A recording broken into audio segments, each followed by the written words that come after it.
One of the questions I'm getting asked a lot lately, and I think more and more couples are struggling with it, is infertility. What happens when couples face infertility?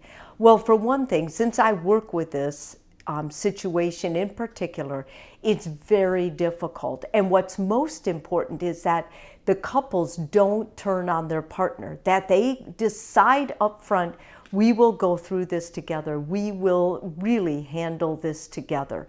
One of the main problems with couples dealing with infertility is that it's a form of trauma.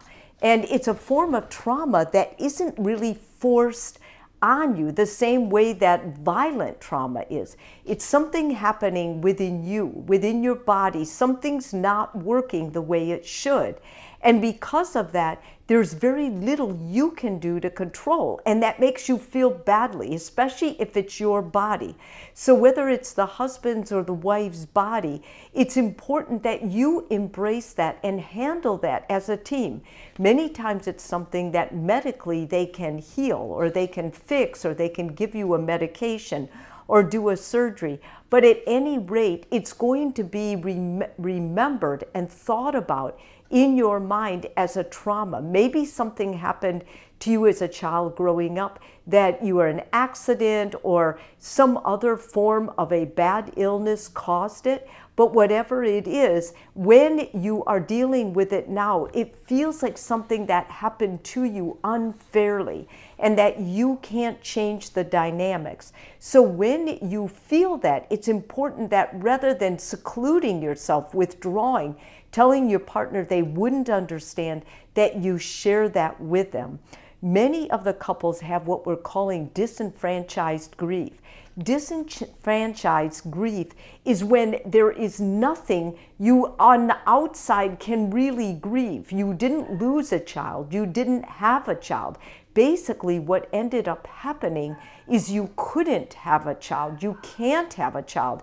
And because people go through grief at different stages with different genders, it's very difficult to rationalize, to work through.